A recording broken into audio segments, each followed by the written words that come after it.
Hello guys, welcome to our channel Rohit blog. আজকে আমার বাড়ির পাশে ছোটো ছোটো ভাইরা র্যাকেট খেলা খেলছিল, তো তাদের দেখে আমি তাদের কাছে আসলাম র্যাকেট খেলা দেখার জন্য। তারা খুব অল্প বয়সে খুবই সুন্দরভাবে খেলাটিকে পরিচালনা করে।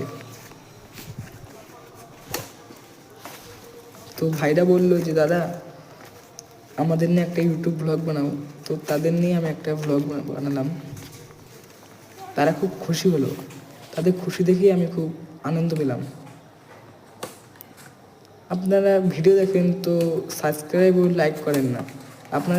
আমার কাছে আপনাদের কাছে একটাই অনুরোধ যে আপনারা ভিডিওতে একটু লাইক ও সাবস্ক্রাইব করবেন। আমাকেও খেলার জন্য বললো, তো আমি বললাম তোরা খেল, যে আমি খেলছি। আমি একটা দাদাকে ডাকছি, তো সে আসছে আর আমি অপোজিট টিমে থাকবো, ও অপোজিট টিমে থাকবে। তো